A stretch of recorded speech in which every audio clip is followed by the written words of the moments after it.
games, not during the games, which is to his dismay and mine as well, although I must say there have been nights I've sat at home to watch him do games because I enjoy the broadcast so much, with Joe Beninati, who joins us now live via satellite from the nation's capital, where they're getting ready to rock the red there, but going on the road down to Tampa. Joe, we're going to get off the plane. It's going to be 85 degrees. Not going to feel like hockey, but I know they built something down there, and for anyone that's just joining into the parade here, the Lightning are pretty good. It would be no disgrace to lose to these guys. They are the favorites. But I love the way the Caps are playing right now.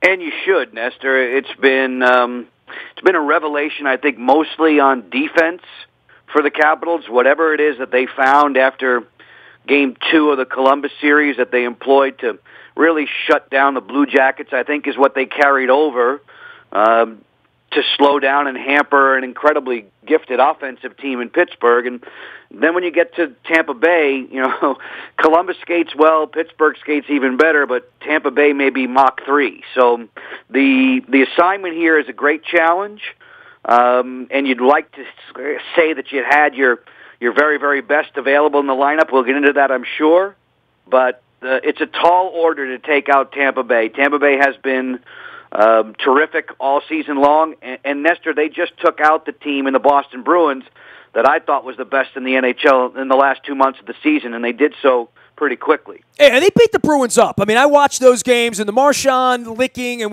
that's a whole other thing we'll get into off season here because that needs to be adjudicated. But for where the Caps are and having done this now, no Burakovsky, no Wilson, and I disagree with many of the Caps fans on the hit because I think you break the guy's jaw, you wind up sitting, you can only complain so much, and he's gotten the reputation, but they'll get him back, and that's cool. And then there's the Backstrom thing with the right hand right now.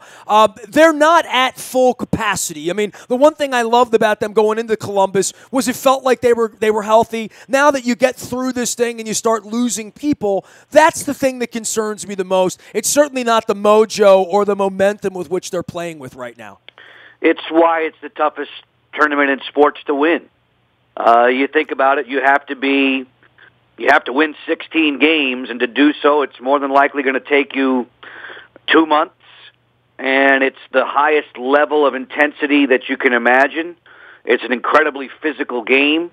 If you're lucky, you're playing every other night for a long, long time, and injuries are bound to occur. And the Capitals have been blessed, Nestor, for a number of years, at least in the regular season, to not lose incredibly vital and key players to injury. It just so happens that you're losing Nicholas Backstrom, and I'm not sure of the severity of the injury.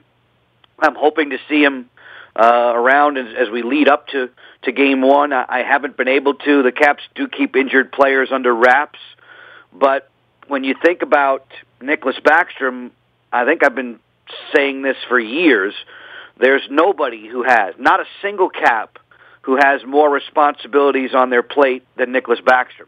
He is truly a do-it-all type player for you.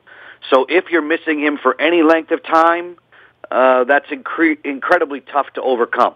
Well, I mean, I think we saw that with Malkin in the beginning of the series for the Penguins, right? When you lose someone special, and I think that's the biggest question for everyone leading up to Game 1. And even if he's not there for Game 1, can he be back by the time the thing gets back to Washington next week? And can they steal a game in Tampa? I mean, they can't come back 0-2. They need to go down there and get a game. And it's been a little while since the Caps have played a series on the road in Game 1, right?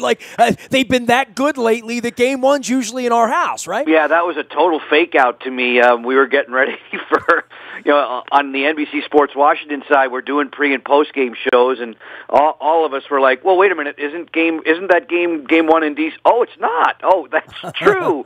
That's true. There were some teams that were ahead of the Capitals during the regular season. That hasn't happened for a couple of years at least, and it was a bit of a fake out. They haven't seen the Lightning, and I know the regular season and the playoffs are dramatically different, but they haven't seen the Lightning since late February, I want to say. And traditionally, for whatever reasons, in the last 3 or 4 seasons, the Caps have done especially well against the Bolts. They've done extremely well at home. They haven't had very many issues going down to Amalie Arena. But again, the regular season and the playoffs are a different beast. And right now, I think I know why everybody likes Tampa. It's a terrific hockey team. And I'm going to tell you something, Nestor. For once, I wish I was wrong, because at the beginning of the season, I picked Tampa to win the Stanley Cup. And I can tell you right now that I can't ever imagine a time in my life when I wanted to be so wrong at all. I want to be wrong, but I picked Tampa at the beginning of the season, and they've only gotten better since. They've fortified their ranks. Steve Yzerman, their general manager, has built a nice team there. It's going to be a tall order for Washington to win this series, but I'm telling you, the way this team has been playing, the way they've galvanized as a team, as a family, as a group, I like their chances against anyone, Tampa or so be it. That being said, love the way Ovechkin's playing, but there was something about Kuznetsov getting the winner that, we've needed this awakening of these star players. We need to be talking about Kuznetsov and Backstrom and Holtby and Ovechkin in order to be playing in June, right? Like that was always one of the issues here, is that Ovechkin wasn't healthy or wasn't fit or didn't, or was neutralized in some way, or the top lines have been neutralized by the speed of the Penguins, the Rangers, whomever it's been that's out of the team over the last couple of years. But to see Kuznetsov and Ovechkin leading the charge in overtime in Pittsburgh, that is especially, I think, good for the franchise over the next week or week and a half, that part of this thing is firing on all cylinders. No doubt. And I think a lot of people raised eyebrows when they heard the contract that Yevgeny Kuznetsov signed. A staggering amount of money, or an exceptional amount of money, and the type of money that's delivered to players of superstar status, to be quite honest. And Yevgeny, at age 25, has all of the ability in the world. And to see him elevate his game at this moment, it just carries along a 32-year-old Alex Ovechkin, who wants so desperately to celebrate with his teammates as a Stanley Cup champion. I thought Alex was fabulous in the first 2 rounds of the series, got off to such a lightning-quick start from a goal-scoring standpoint against Columbus. His numbers continued to pick up, and as long as Kuznetsov is the driving force on that offense, and then when you get Tom Wilson and put him back into place after the suspension, that's not an easy line to cover up. And I know that Tampa Bay has an outstanding group of forwards, and perhaps the finest defenseman in the world in Victor Hedman. And we can talk about how best neutralize best all the time, whether or not it's just literally silencing them, or in some cases, as many points as Nestor scores, Joe scores. So we cross each other out. We cancel each other out. Kuznetsov has the ability to go to a place where not even a Stamkos and a Kucherov can hang, and I know that's sounds like heresy for me, but that's how much I believe in Kuznetsov's ability. We know Kucherov and Stamkos where they can go, but when Yevgeny is skating the way he can, he's a different animal. We have managed to separate Joe Beninati and Craig Laughlin just for moments here to be with us. Joe B. PXP is the way to find him out on Twitter and, of course, at the NBC Sports Washington site. And we'll be monitoring the pregame, the postgame. I know it tears you up to not be calling the games here, but certainly to be talking about the game and have it on the tip of everyone's tongue at this time. I mean, certainly in Baltimore, where the Orioles are horrific, as you know. We got lacrosse going on right now and the raging Lamar Jackson, Joe Flacco thing. But this is a heck of a time for the Caps to be brand building right now, right? These next couple of weeks, I tell people, Joe, especially my audience, you don't have to love the Caps. You don't have to watch a Tuesday night game in Winnipeg in November.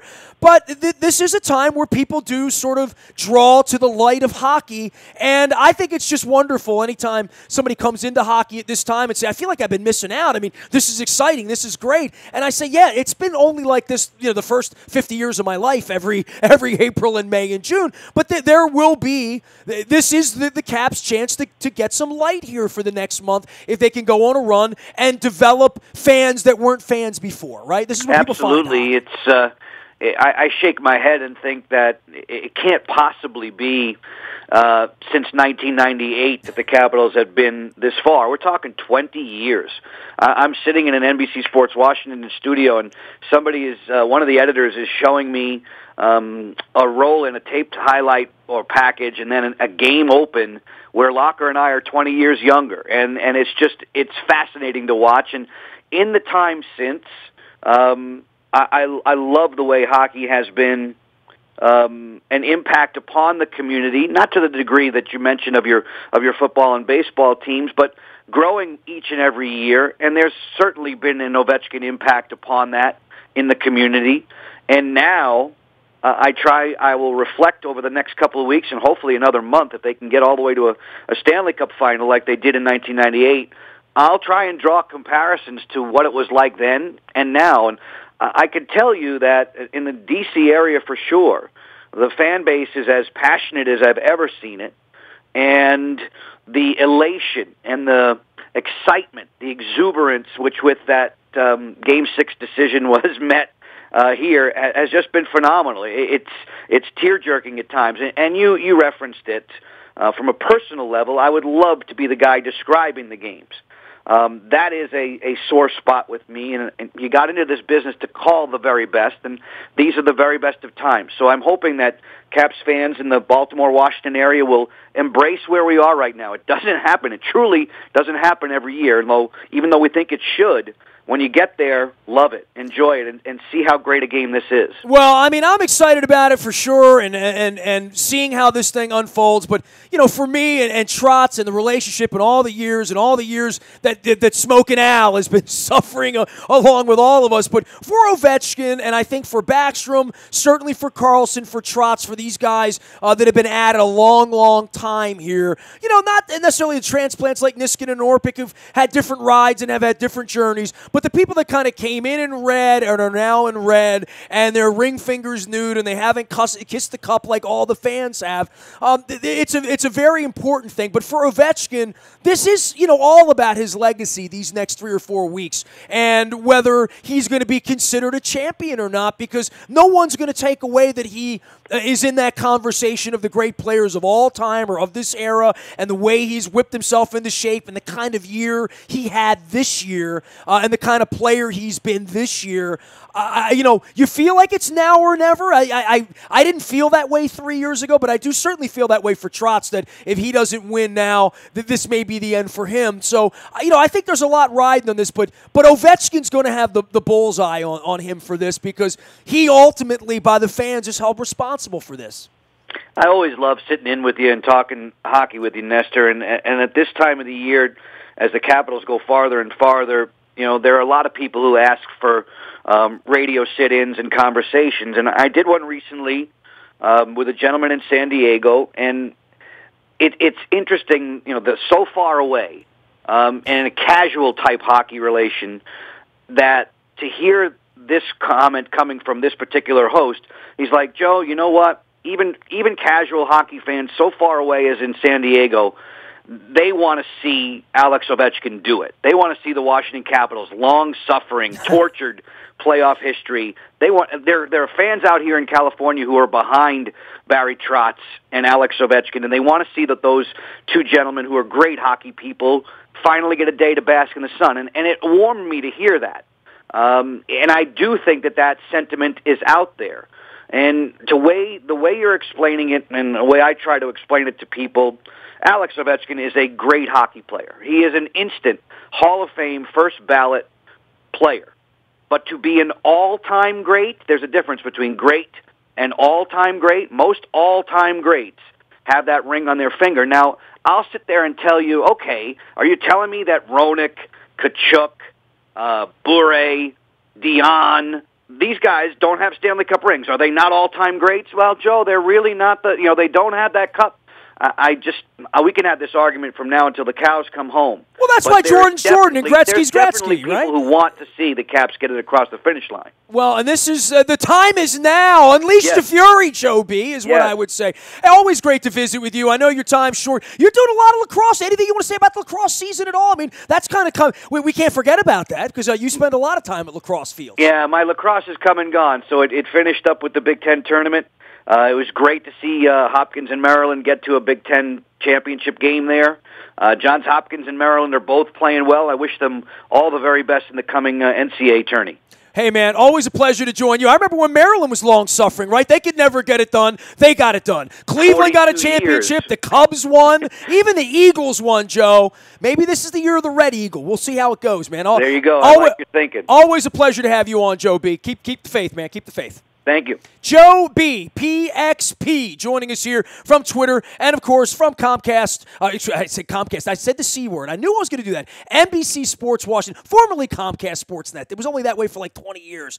It took me 10 years to start calling it Comcast after it was Home Team Sports, but I'll take that up with Al Koken later in the week. Nasty at WNST.net finds me. Facebook, Twitter, LinkedIn, Snapchat, Instagram, streaming live on our Facebook, as well as our YouTube WNST TV channel. And anything you miss, you can find in the buyatoyota.com audio vault 24 hours a day from anywhere in the world on your mobile device. Download, tune in when you want, where you want, how you want. The kids are podcasting it. It's the way they do it.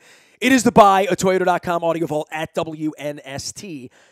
We are WNST.net, AM 1570, and WNST, Towson, Baltimore. And we never stop talking Baltimore sports.